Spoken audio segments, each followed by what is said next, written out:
Hey everybody, what's up? I'm DJ Sixsmith. You're watching The Sit Down. Dr. Jennifer Haythe is here with us. She's a cardiologist at the Columbia University Irving Medical Center. Doctor, how are you? I'm good. How are you? I'm doing really well. So 2020 has been a wild year for a lot of different people. I would imagine it's been a year unlike any other for you and your colleagues. What have the last 4 months been like overall?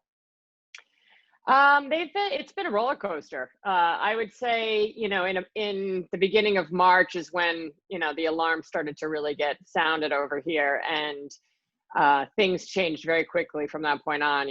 Like many people, I was supposed to go on spring vacation with my family. That was all canceled. None of the doctors were allowed to obviously leave the country or leave, frankly, the city. And very quickly, the hospital was transformed into pretty much a COVID hospital. I work at a major medical center, a tertiary care facility. We have all kinds of surgery going on in every different division, but pretty quickly, almost every ICU was repurposed for all COVID patients. There were actually 2 patients to a room in some cases. Every operating room, with the exception of, 1 or 2 for emergencies, was transformed into COVID ICUs. The hospital did an excellent job. Every day we had daily briefings, and we were, abreast of everything that was happening. I think that everyone came together in this really incredible collegial way, even though I think people were really afraid, myself included. We didn't know what to expect. We'd heard all these horror stories. We'd seen all these terrible stories online. And I think that the camaraderie and the friendship was really important to support one another. The nurses were incredible, the ER doctors, everybody who was really putting themselves in harm's way.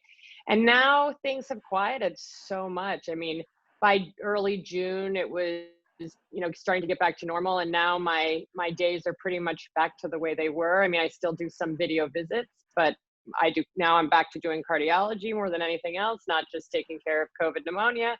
Our ICUs are back to where they were, and our outpatient surgeries are getting back on track. You're one of the many heroes from the last few months, and you bring up a great point because you focus on cardiology, but you have to be flexible and suddenly become a COVID doctor and focus on everything going on with the lungs. What was the toughest part of that experience for you?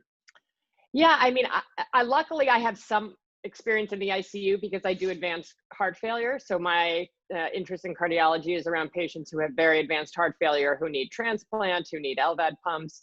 So I'm used to taking care of ICU level patients, but you're right. It was predominantly, or at least in the beginning, it felt like a predominantly lung disease. As we're learning, it's evolving into pretty much a multi-organ disease. But the COVID pneumonia was challenging. I think even for the best pulmonologists and critical care doctors, it was hard to wrap their brains around, but we got tons of assistance from our pulmonary colleagues. Pulmonologists were helping change doctors who normally don't do critical care pulmonary care into those kinds of doctors, giving us updates, how to manage these patients, proning patients where you flip patients on their stomachs.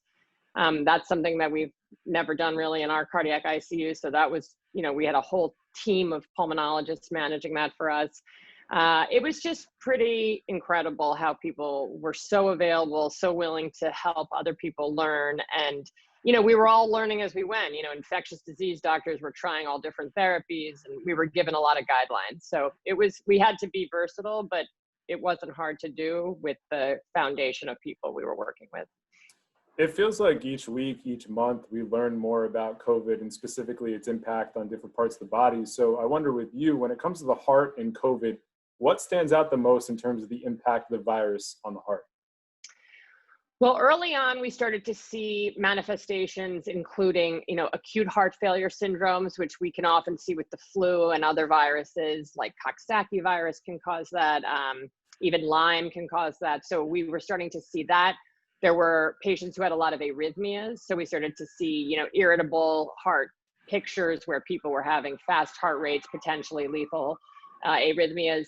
We also saw a myocarditis picture, which is an inflammation of the heart. So the virus infects, the heart itself, causing inflammation and abnormal function of the heart. So we saw pretty much everything you could see with other, viruses and infections before, but it was all new to us because this was a new disease. And so we treated those patients the way we treat other patients with those syndromes, and, had a lot of success in many cases.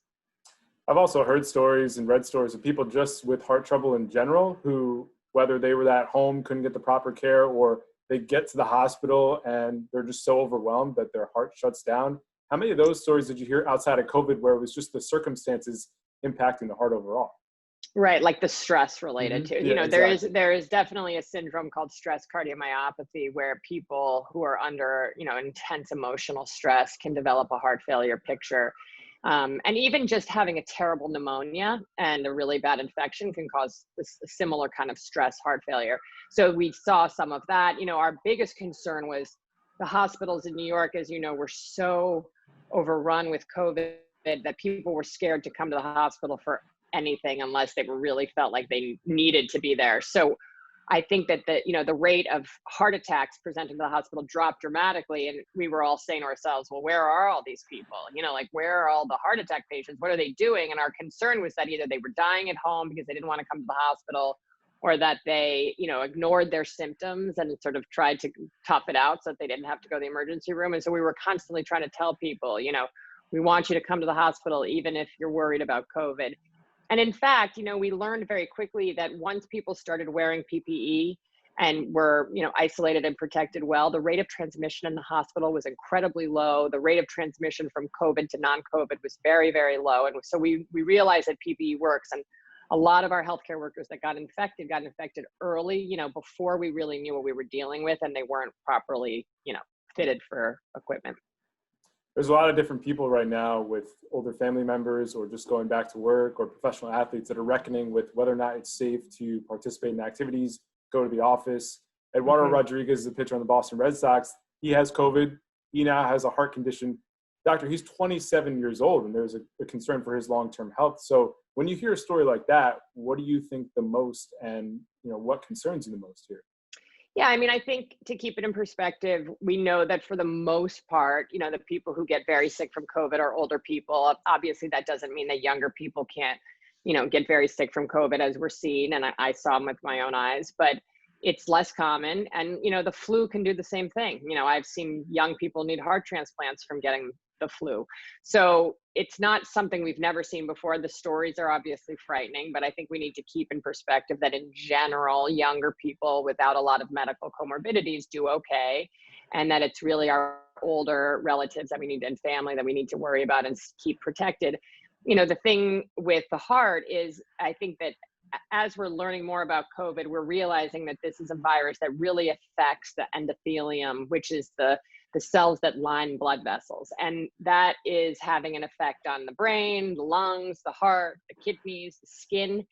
All of these manifestations of this virus are in so many different parts of the body. And so this example of this baseball player who I'm not treating, but he may have had COVID with very few symptoms, but it may have actually had an impact on those cells in his heart and caused these problems. That's not to say he'll be impaired forever, but remember, this is a virus we've only known for 7 months now. So we need more information. And the scary part too is that it's only been 7 months and it's going to carry into later this year, early next year. And we're having these conversations about the long-term effects of COVID on the heart, on the body overall.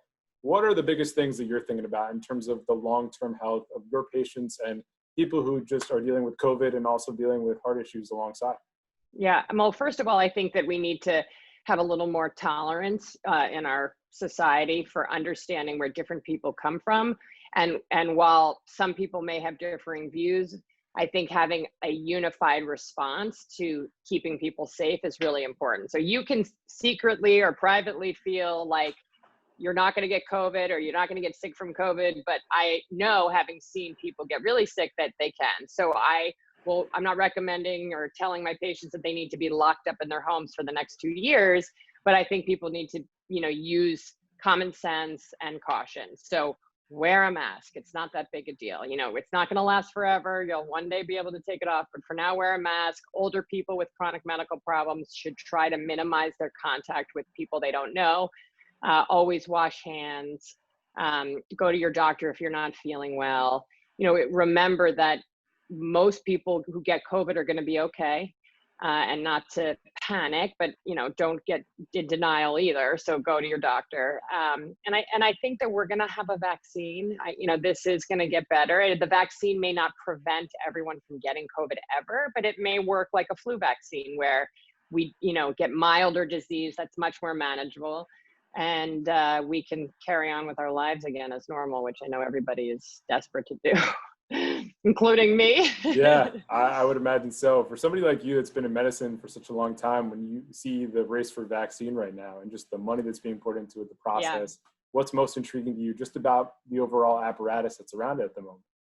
It's funny. My husband works in finance, and he's very interested in all these biotech companies that design these kinds of therapies. And I have to say, the technology now is so incredible. The speed with which we can develop these incredible vaccines and other drugs is really out of this world. And I have a lot of faith in our scientific community that they're going to come up with not just one, but multiple potential vaccine candidates. We don't want to rush into anything. People can die from a vaccine that hasn't been tested properly. So we need to properly test it, but everything seems to be getting expedited quickly. I think there's a lot of money that's gone into it, and I really do feel hopeful that it's going to work.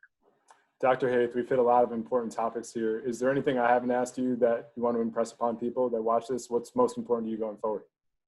I think that what's very important to me is to talk about the fact that I realize that people come from different states and different feelings about COVID, but that the only way that we as a country are going to come together and get through this is to, try to look out for our fellow Americans and wear a mask, wash your hands, social distance, even if you're a young person and you're not worried about it. Just, try your best to act responsibly and know that it's going to actually have a really big effect on people around you.